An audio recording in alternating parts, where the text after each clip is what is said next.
Today's guest is so good at his job and so much in demand that it literally took me 6 months to do this interview. I'm so excited that this interview is finally happening with Professor Patrick Krauskopf, who is, amongst others, a negotiation expert and leads negotiations for several big companies. If you want to know more about his qualifications and his CV, then check out this box right here. And also, if this interview is too long for you, then click on this link right here and it will guide you straight to a playlist where you can just pick the topics that you are actually interested in. And also, quickly before we go to the interview, this is a very small channel, so if you like the work that I'm doing, then make sure to subscribe and hit the little bell, and also to like the video, because it will help us a lot with the algorithm to rank higher and to be seen by more people. And now, without further ado, let's go straight into the interview. So I'm super excited about this interview today, because we are having a negotiation expert, Professor Patrick Krauskopf. And the reason why I wanted to interview is because there are lots of PhD students that are really unhappy with the money that they are making and also with the general work conditions. And very often they tend to transport this mindset that we have to work a lot for a very low salary also to their next jobs. And this is why I wanted to interview you today. And I want you to start with the question why you think we should even negotiate our salaries. I got a lot of feedback that lots of people said, how do I get the confidence to negotiate my salary? Am I worth the money? Or, do I deserve the money that I'm asking for? And even do I ruin the relationships if I start to negotiate? So what is your take on that? It's a very interesting question. Basically, in every human interaction, you negotiate. You negotiate with your husband, your wife, your parents, and certainly with your future employer. Mm-hmm. So this is part because you try to put together two contradicting interests, and you want to get as much as positive outcome out of a negotiation. So this is basically what you do. This is why it's worth to negotiate for your salary, for everything. Mm-hmm. And so we are very interested in salary negotiations in this particular episode. So maybe, first of all, could you walk us through a little bit, when do we start to negotiate for salaries, or what other things are there that we could also negotiate about? Yes, the salary is only one part of the package you want your future colleagues giving to you. Mm-hmm. It's an important part, but it's just one part. And within the package, you also want to talk about fringe benefits or non-commercial conditions you might receive.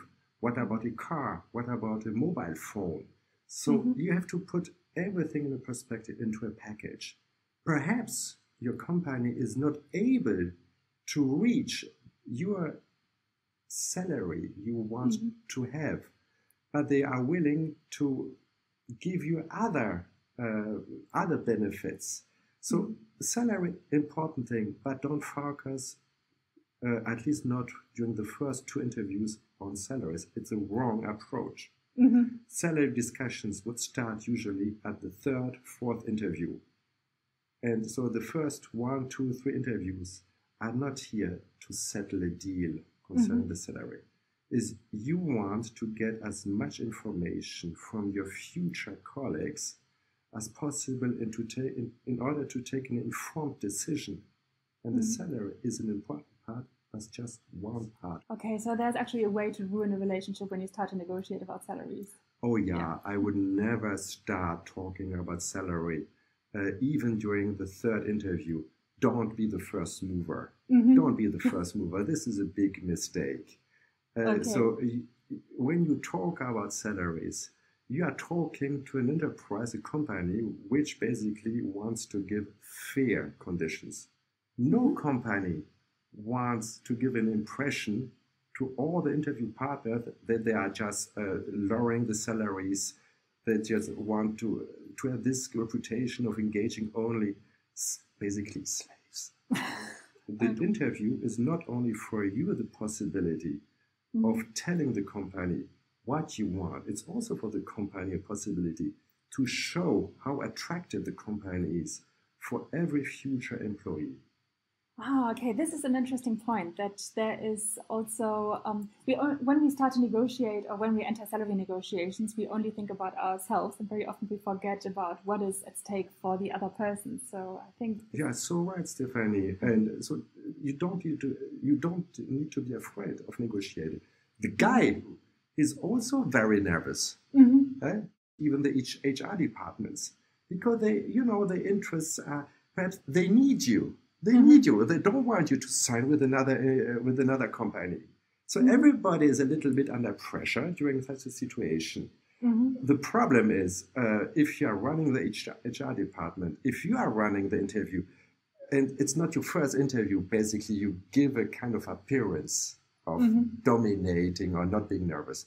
But sincerely, everybody is a little bit nervous. Ah, that is very good to know. So before we start to get into the strategies that the other people use, I have another tiny question about the thing that I heard. So regarding the HR person, someone told me that this is like the moment where you have the most leverage because you went through several interviews, first with your boss and then with your colleagues and then probably with your boss's boss and maybe with another boss's boss. So now everyone has said yes, they want to hire you, and now the entire pressure is on the HR person to make the deal. So actually, do you also think that? Absolutely. The more time is running, the more interviews you have, the more the pressure is up on the future company hiring you. Because, they don't want to get out of the third or fourth or fifth interview and basically telling HR, they don't want to tell your future boss, look, we failed. The internal policy doesn't allow such kind of failure within the company. So this is true. The first interview, the pressure is more or less a little bit on your side, but it depends. You are young, you are PhD students, everybody wants you. Oh, okay. Everybody wants you. Oh, you think so? This is absolutely. Very encouraging. You got an incredible education, and now you're out of the market. Basically, companies are competing against each other in order to get the best labor force, the best PhD students. So you are pretty much in a strong negotiating position. Ah, that's interesting. Everyone tells us that we have no work experience and that we are too expensive, so people don't want to hire us. But this is a technique you are using. I do the same when I'm hiring people, and I want to look how is the reaction, because how are the future staff reacting to such a question? You want the staff being ready once they are working for you and with you. They want you to negotiate also with third parties. So it's a little bit of a test. How do you react if I'm telling you, look, you don't have any experience. You're not worth this 5,000 or 10,000 bucks. They're just testing your reaction. So you need to be prepared. Don't be afraid. Don't be ashamed. Don't be shy. It's a typical part of negotiation. Okay, that is very encouraging. I think this is filling lots of people with confidence that they actually know that they are more in demand than we are told that we are. And now we've already been diving a little bit into this whole strategies of the other party. So what are the most common negotiation strategies? I would say there are a couple of steps. The first one is preparation, the most important step. What does it mean, preparation? You need to get information, as much information as possible from your company. What are they doing? What is the type of hiring policy? What are the range of salaries? Today in our big data world, in our IT world, all this information for the first time basically in human history are available for free. So get the information about your future boss, about the salary range, as much information as possible. You know why? Because they're doing the same with you. They don't start, they're not inviting you. They would go on your Facebook profile, they are getting all the information, so they know you exactly. And you would be foolish not to know everything about your partner during the interview. So get information. You know the weakness, you know the strength of your company, you know everything. And this, only by knowing or having this information, gives you a bargaining power. And then I heard there are some strategies, like for instance, people will tend to use silence and want you to fill it. Is this something that is really happening in reality, or is this... Now, the interview itself. Yes, we have perhaps to differentiate a little bit between the language, the verbal communication, what you say. And the silence is a way of communicating. This is one part. And this is honestly 20-25% of the success. We will talk later on about body language, nonverbal negotiation, which are 75% of the success of your negotiations. So let's talk about the 25%, what the content, what do you say, what the substance. Indeed, there you have a couple of techniques, which basically experienced interview partners would use. The silence, you pause, and you look how is your partner reacting to this silence. Silence is always something which is not human. We like, we are talkative persons. And silence, if you are sitting like we are sitting together, it's always a little bit, let's try it. Everybody's looking, everybody is watching you, and it's a silence. It was 4 seconds of silence, but it's an eternity. Yeah. And so this is a technique. If the HR guy doesn't know anything more to say, it's a silence, and you look how the other one is reacting. But he's telling you, giving away for free personal information. Yeah. So this is, those are just techniques experienced guys would use. Yeah, and I'm a big silence filler, unfortunately. So I have to. This was one of my first questions, because I think this is the one that I'm most vulnerable for. So you have to know this. Never forget, if they are running an interview with you, the third interview, they want you.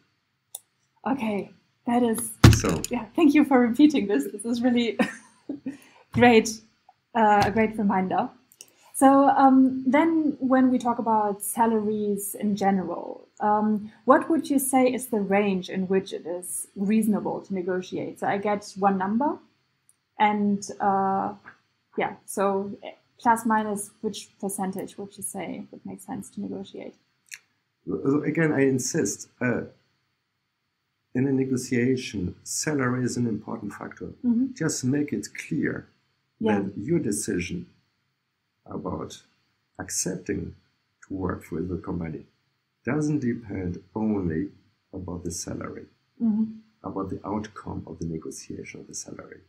You are always interested in everything, continuing education possibilities, all the other things, which are basically giving you kind of leverage, because usually HR departments, when you're talking about salary, the freedom or the possibility of giving you salaries higher than the average in the company. So the salary, the range of salary is usually in companies given.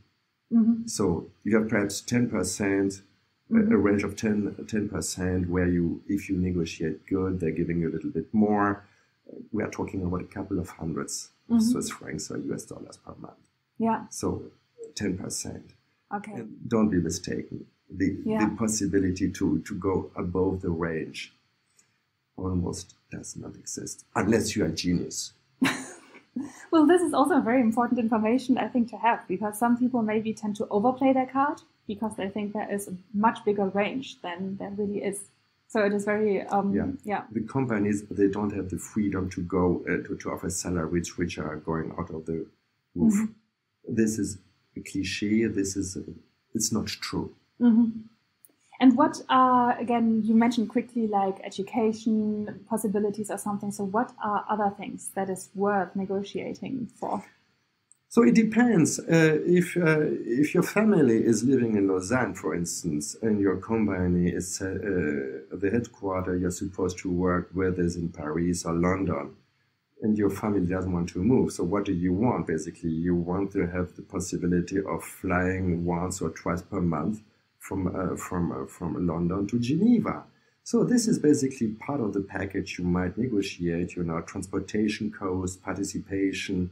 Those are typically things you can negotiate during the first interview. continuing education, certainly you can negotiate. And this is pretty much interesting because you show the company that you are willing to educate yourself and to do more than you just did until now. So it's a lifelong continuing education. So showing this interest is very important. And certainly you have to commit yourself then to stay there for 3 years, 4 years. But those are all, this is not only for you, it's also for the benefit of the company. So those are, continuing education, travel costs, expenses. Do you need a car in order to visit your clients? Is the company willing to provide you with a car? Mobile phones, even housing might be an issue. Is the company willing to help you to find a new apartment if you have to settle somewhere else? What about the broker fees? Is the company taking the broker fees? If you put together all the non-commercial terms or non-salary terms of your contract, it's a huge amount you are still able to negotiate with your company. Yeah, I see. You're really able to increase your life quality a lot without necessarily increasing the money. So it is worth to think about it. And I have a specific question about this education thing again, because this is something that I'm struggling a bit with in my mind to, on the one hand, strive for more and also communicate that I'm striving for more and at the same time looking excited about the job. So how would you communicate this? That you, on the one hand, really like the job, but on the other hand, this is not the best job description you've ever seen. Yeah. From a company's perspective, you want to hire people and you want to keep your people. Okay. Nothing is more expensive for a company to change or to hire every 2 years a new person. This is so expensive for a company. So in order to talk, when you talk about a continuing education, you show the company that basically you're not only there interested in spending 2 years, that you want to stick and to stay with this company over a certain time. And continuing education, the companies know exactly that it's in the best interest of the company to give, at least during the interview, the perspective of continuing education. Okay. Even if, so I guess there are different future supervisors that you're working with. So even if it means that I'm not going to stay with this one person that is interviewing me right now forever, because I guess we are not always growing or learning and getting promoted in the same pace. Oh, absolutely, but you cannot influence everything. Okay. I'm probably overthinking.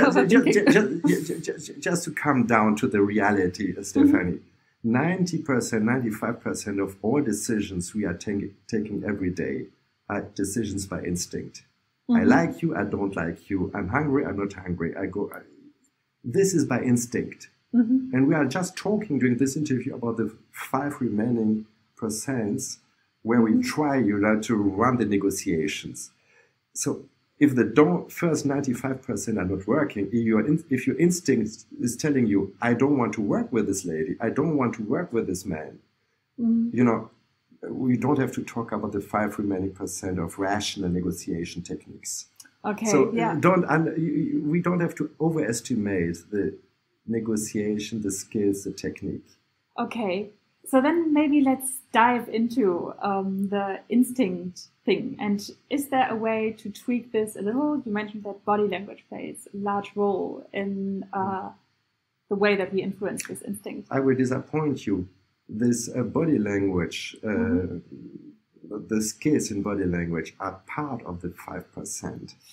Oh, okay. Instinct is something you don't catch by rational behavior patterns or by arguments. It's instinct. It's outside of our mind, of our rational possibilities. This is instinct. So if we talk about body language, yes, there are a couple of things everybody's nervous, as I told you. So we don't have, there are a couple of very basic points, I would say, to respect.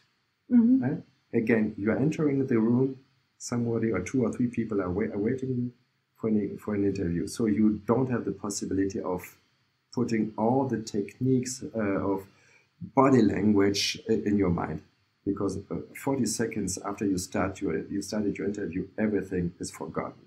So focus on 2-3 main points. Like for me, the most important thing is just try to keep an eye contact with your partners. You know, don't look out of the window, or don't try to look around. This is so important. Eye contacts, looking in the eyes. You read so much in the eyes of your counterpart. So you're establishing a special relationship in looking to each other's eyes. So this is for me the most important basically thing.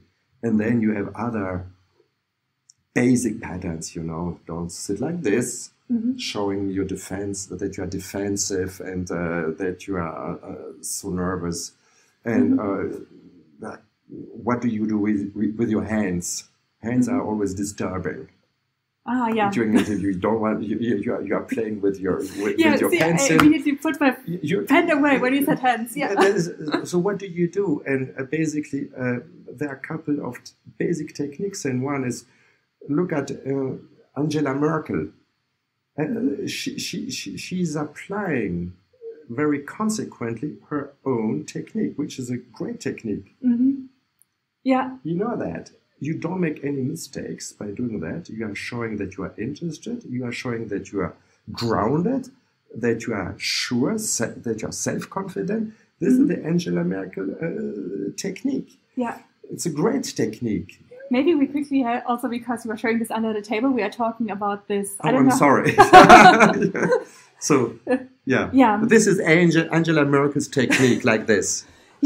An interesting thing is I saw a thing about her in university, and she was already doing this when she was not even in politics.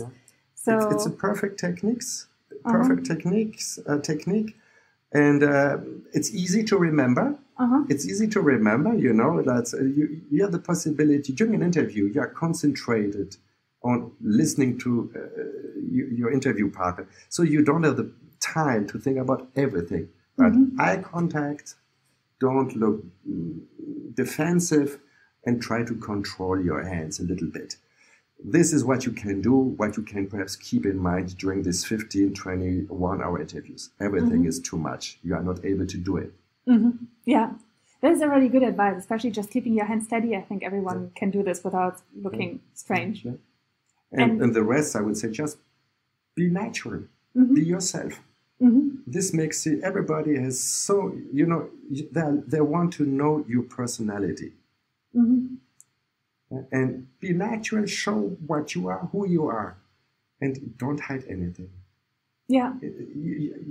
You would be able to do or to keep this pace during the first 2 or 4 minutes, not being yourself, not being natural. And then you are not able to stick to that, because you are listening, you are concentrated, you are listening to your interview partners. So don't waste your time with building up a mask. This is also so reassuring, because I think lots of people read a lot about body language and try to prep themselves for it, and this is, I guess, you mentioned it before, really stressful.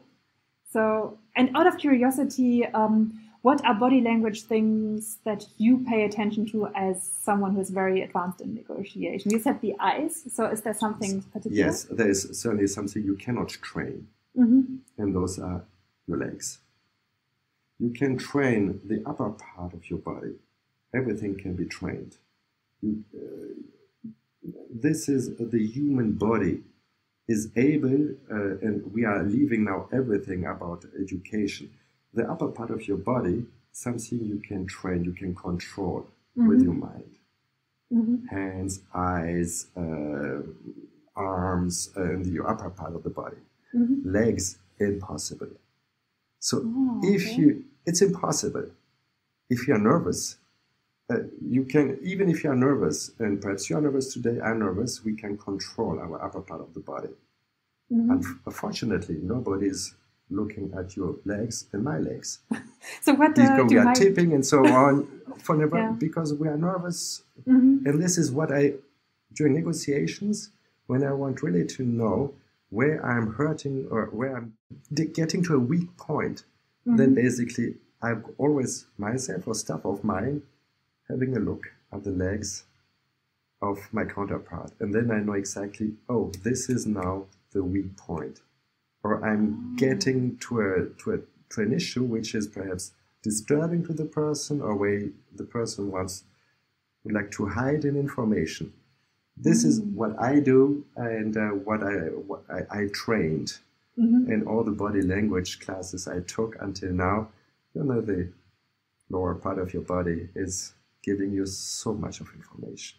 That's super interesting. My first thought was actually Kate Middleton and Meghan Markle, because you always see this princess legs thing. So I thought the legs are very easy to control because it feels like there's this really royal thing to sit.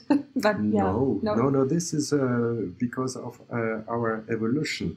Once you are fearing a situation, what did our ancestors did when a danger came? Automatically, you put yourself in a position to run away. And this is a natural instinct. You cannot control it. That is super cool. In running away, now we are sitting, you cannot run away. You can just show that you're nervous by being nervous a little bit. This is super cool. I never thought about this. I could talk about body language forever, but I'm not sure if this is boring people who are not as strong geeks as me about body language. I have one last question that is worrying me a lot about all kinds of negotiations, which is the word no, because I'm a people pleaser. So I hate it when people say, or I'm really scared when people say, no, sorry, we cannot do this. So I'm a little bit scared of hearing that. But I heard this is actually a positive thing to hear no, and I would like to hear your opinion on that. The word no is always opening a door for further questions. Because if someone is telling you no, you want to reframe it. Okay, as I understood you, you are not willing to do that, but to give me that. May I ask you to elaborate a little bit on that? So you are giving back. You are not sitting on a no. You are again reaching out to your counterpart to give him the possibility of explaining his no. And then this guy usually is providing you with valuable additional information. And perhaps the no basically is a position. And if you are reframing and sending back the question to your counterpart, this guy will leave his position of telling you no, and he will give you his motivation, the interests behind the position. And this is always a very valuable source of information. Yes, this is also very reassuring. In my preparation for this interview, I read about no a lot. And also one thing that was said is that it gives the other person the feeling of control. And you are negotiating from a much stronger standpoint if the other person feels they're controlling the situation, because then they're much more willing to give, actually. Do you think this is also... No, again, if someone is telling you no, always you want to test the reaction. You are 5,000. I'm telling you no. What is your reaction? Okay. And then, okay, I was asking for 5,000. You are telling me that it is not possible. Can you perhaps tell me why that is not possible? Is it because of your HR policy? Elaborate a little bit. So you're sending back, getting information. That is also really great, to take the fear away and seeing it as an opening door for further questions. So, yes, in general, I feel you have taken away lots of fears or worries of people for negotiation. Could we maybe just summarize the 3 most important points that we just talked about? The first thing is, if you're a PhD student out of this great university, don't forget, everybody wants you. And if you have this in mind, your negotiation skills, your bargaining power is automatically enhanced, number 1. Number 2, prior to the interview, get as much information about the company, and not only the company, and the people running the interviews, because the company and the people running the interview, they don't have the same interests. Mm-hmm. And thirdly, don't be the first mover in talking about salary. Let the company telling you what is, according to the company's policy, a fair salary for such a position. And the last advice, for free. Perfect. Train this situation. Mm-hmm. Train the situation of salary negotiation with your boyfriend, with your girlfriend, with your parents, with your friends. I did it my entire life, and it's so helpful. Train it, and suddenly, and tell your parents, tell your friend, be mean with me. Be mean. Ask the question you shouldn't ask. And so you're not surprised, even with the worst questions, with the worst interview partner. You are not surprised because you have got this déjà vu experience. Mm-hmm. That is really helpful advice. So thanks a lot also for summarizing it and for encouraging people and filling them with confidence for their negotiations. Stephanie, it was my pleasure to be with you. So again, what did you think about the interview? For me, I felt so reassured when he told us that we are actually very much in demand, a lot more than we think we are. And also that he told us negotiation is really no rocket science. There are certain margins within you can negotiate, but actually he took a lot of the fear about negotiation away. So I felt very confident after the interview, and I'm also very curious, what do you think? What is your favorite takeaway from the interview? So now you know how to negotiate a salary, but how do you spot a good or a bad supervisor? I actually also have a video on that. I will also link to this video right here, or I will link to it in the info box down below.